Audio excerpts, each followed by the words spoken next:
कई बार हाथ पाँव जोड़ चुका, लेकिन मेरे केस को कोई हल नहीं मिल रहा है। शायद ऐसा लगता है कि उनको मेरे केस को देखना ही नहीं है।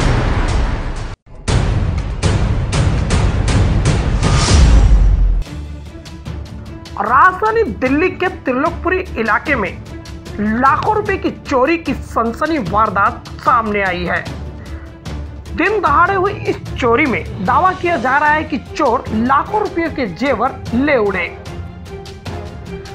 चोरों ने दिन दहाड़े चोरी की घटना को अंजाम दिया, जिसे देखकर इलाके के लोगों में दहशत का माहौल है।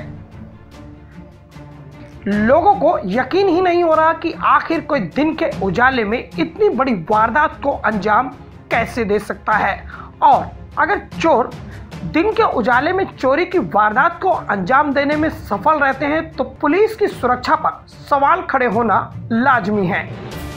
पीड़ित ने मीडिया से बात कर मामले की जानकारी दी। दोपहर करीबन 3:30 से 6 के बीच में मेरे घर में एक मेजर थेफ्ट का अंजाम दिया गया।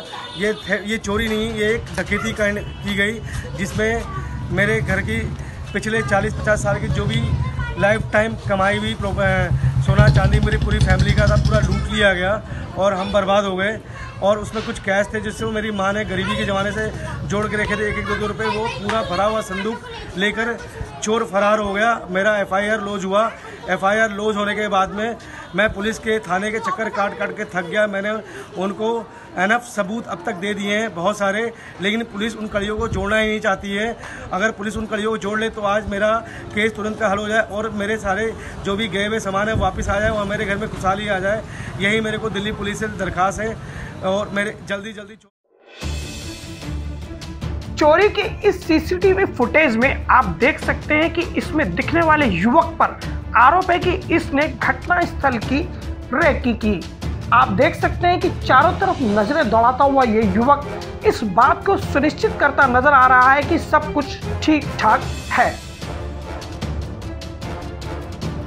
और यह है घटना की दूसरी CCTV फुटेज, जिसमें साफ देखा जा सकता है कि एक बाइक पर 2 लोग उस कथित बक्से को ले जा रहे हैं, जिसमें दावा किया गया है कि लाखों रुपए के जेवर इसी बक्से में थे। आप देख सकते हैं कि सरेआम चोर कैसे इस बक्से को आसानी से बिना खौफ ले जा रहे हैं। ना ही मौजूद लोगों का डर और ना पुलिस का खौफ, ये सबको धत्ता बताते हुए चोरी की वारदात को अंजाम देने में सफल रहे।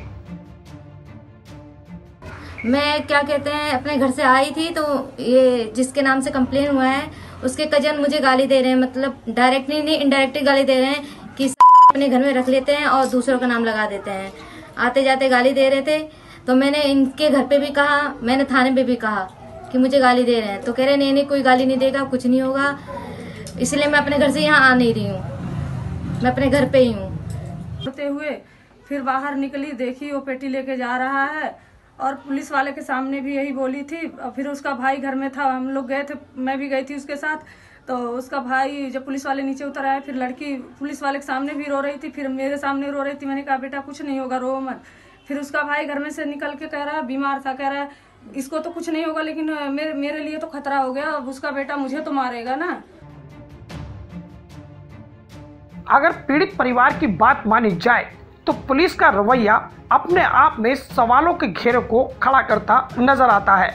पीड़ित ने हमें बताया कि किस तरह पुलिस इस पूरे मामले को लेकर ढीला रवैया अख्तियार किए हुए है। चलिए पहले आप खुद सुन लीजिए। SHO साहब से मैंने कहा मेरी फुटेज को देख लो। उन्होंने कहा अभी मेरे पास समय नहीं है, 9 बजे आपके घर पे आऊँगा, चाय पीऊँगा तब देखूँगा। 9 बजे आए नहीं। उनके SI साहब ने कहा कि तुम फुटेज लेकर थाने में आ जाओ। मैं फुटेज लेकर थाने में गया, उनको मैंने पूरा फुटेज दिखाया। उन्होंने देखा भी तो कहते क्या है कि इसको मुझे एक पेन ड्राइव और कॉम्पैक्ट ड्राइव में दो, तब मैं इसको आगे बढ़ाऊँगा। अब मैं उसके लिए कॉम्पैक्ट ड्राइव करूँ, एक पेन ड्राइव खरीदूँ, तब उस पर काम करेंगे। जबकि मैंने उनको सारा सबूत दे दिया, जो काम उनको करना चाहिए वो मैं काम कर रहा हूँ। मेरा बेटा काम कर रहा है, 48 घंटे से फुटेज को आके फाड़ के देख रहे हैं, लेकिन पुलिस इंजॉय कर रही है, वो हंस रही है। जहां दिल्ली पुलिस रात के अंधेरे में भी सुरक्षा की बात करती है, वहीं चोर सेंध लगाकर अगर दिन दहाड़े चोरी की वारदात को अंजाम दे दें तो रात के अंधेरे की सुरक्षा की बात करना बेमानी है। और देखना दिलचस्प होगा कि घटना के बाद कब पुलिस हरकत में आती है और कब आरोपी हिरासत में होंगे। इन सवालों के जवाब के इंतजार में नई दिल्ली त्रिलोकपुरी से न्यूज़ फोल्डर ब्यूरो रिपोर्ट।